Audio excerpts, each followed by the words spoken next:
The internet can make or break. Now, there are those who go to internet to actually get value and build skills. There are those, however, who misuse the internet for other vices. But this entrepreneur we're hosting today managed to hone her skills in design and art from the web.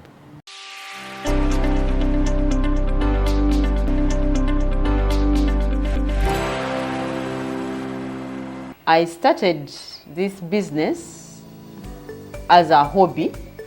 Before, I was working with Makerere University, and I wanted to do something different from the lab work I was doing in the biotech lab. So I did a degree in business management with hopes of joining Bank of Uganda to get greener pastures, which didn't happen.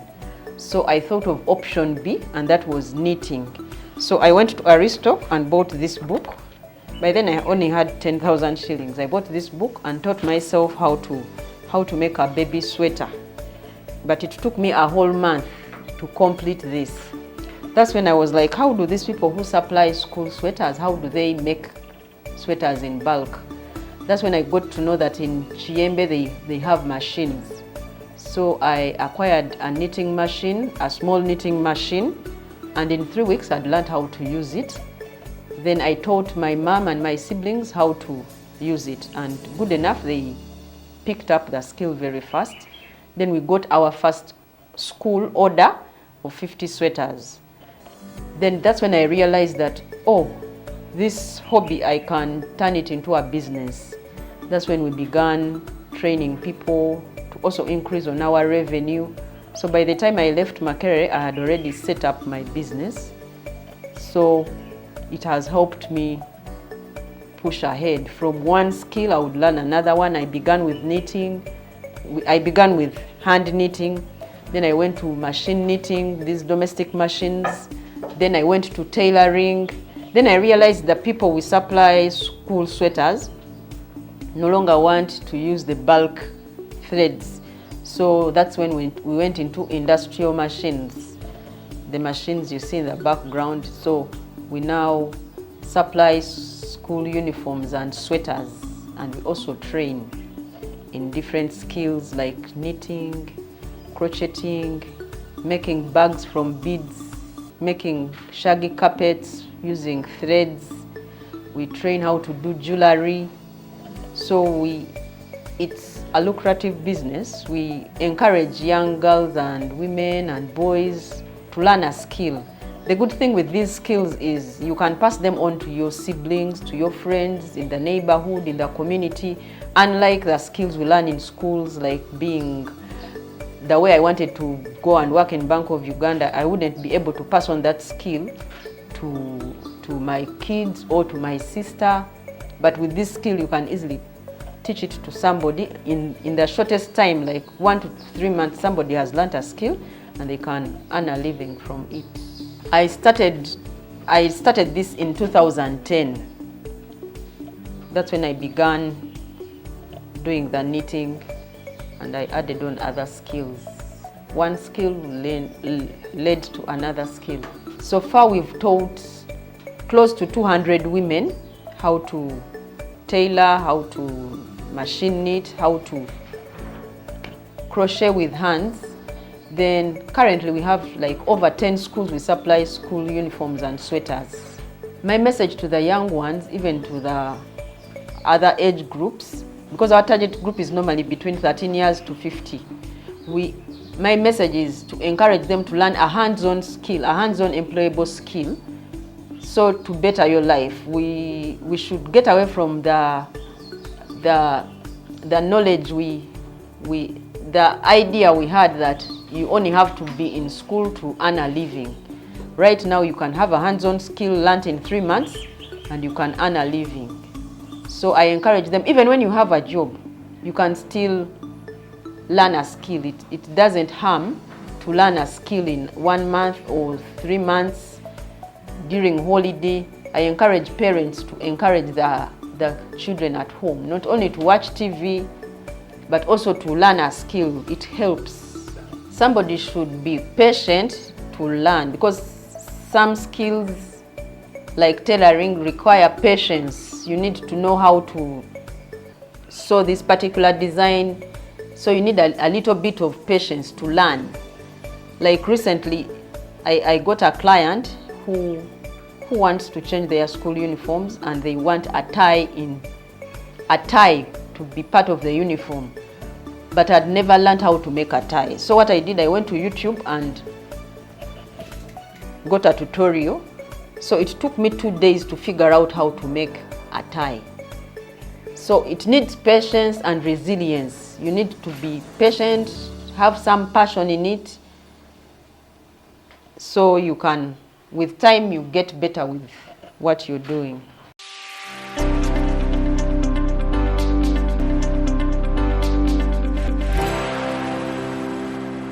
Money and Markets, like the name suggests, is dedicated to sharing with you ways on how you can optimize opportunities around you to actually make the money.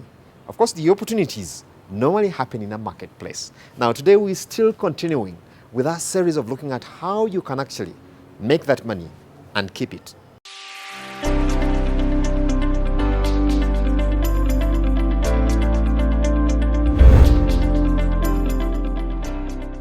In our training, we do a full range of training.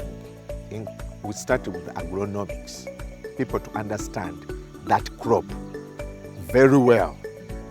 But at the same time, we tell them at this stage, when you see the flowering part, like coffee, when you see the coffee beginning to flower, you know that money is beginning to come in. So we teach them the financial literacy. How, when you make $1 million shillings, how do you divide it? And because of that, our education program of financial literacy among our farmers, our bank sprang out. We developed a circle because people said, no, we cannot just be farmers, we also need to be savers. So the savers, the first 100 people who made a ton of coffee, brought $500,000 shillings, and we raised 30 million shillings. And from 30 million shillings, we started our circle, Celebrate Hope Circle, and now our savings have grown to over 5 billion shillings. So because of the financial literacy programs, which is integrated within our farming systems. Now, when it comes to taxes, some people pay taxes given to their small businesses they have, but our farmers are quite subsistent. So much of the tax they are paying is through VAT when they go shopping, when they go buying, because the purchasing power is big, is wide. So when they go to buy sugar, they pay indirect taxes.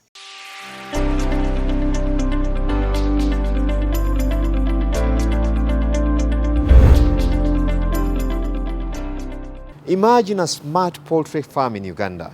It might sound like a story from a fairly developed country, but we have quite a number coming up here. And today, we take a look at one.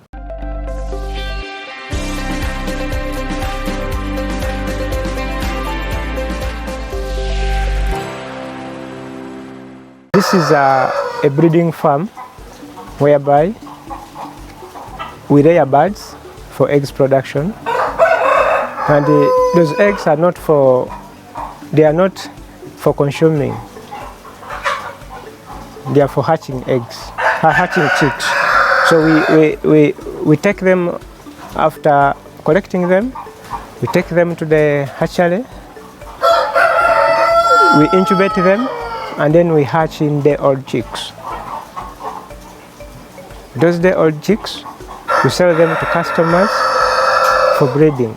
Mainly these birds here, they do take 6 months to start the production.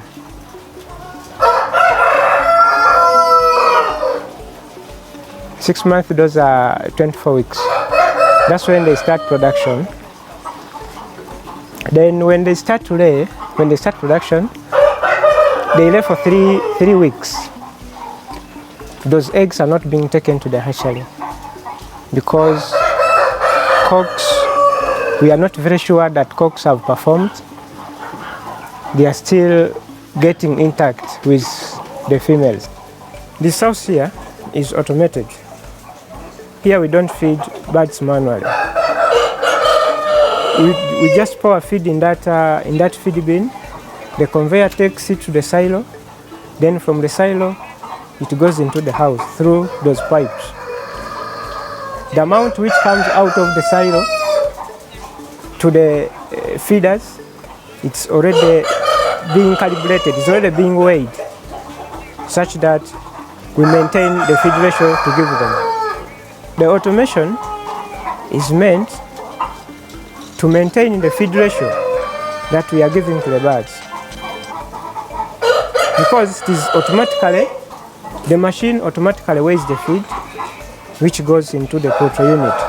And the reason why you weigh the feed, we need the birds to grow uniform. We don't want them to fatten, because when they fatten, they will not lay eggs. So that's why feed is ever being calculated. Automation also helps us not to waste feed, because being that it is the machine feeding, all the feeders are being set, so feed cannot easily pour down. Concerning water, birds are getting water from the nipple lines. We are using nipple lines, whereby water is just moving automatic. It comes from the tank to the nipple lines, and then birds start getting it from the nipples. We did that, reason being that to keep the birds safe, because when we are using the bell drinkers, know very well that water will get darkened. So, but when we are using the pipes, the water is very clean for the birds. That's another way of maintaining biosecurity, such that our birds are safe, they are not getting sick. Now, in this system, in this plastic system, the waste, or the chicken waste, is just dropping down there, whereby we do scraping on daily basis. We do scraping to avoid the ammonia, and then to keep the environment clean for the safety of the birds. When it comes to eggs, egg collection, we do collect the eggs manually, because here we don't have automated egg collection. We collect them manually on trays, then they are being transferred to the egg store.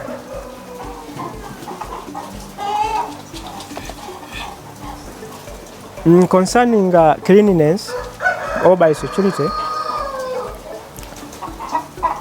we do make sure we disinfect the house inside and outside, such that we can minimize the bacteria and the viruses which can attack the flock.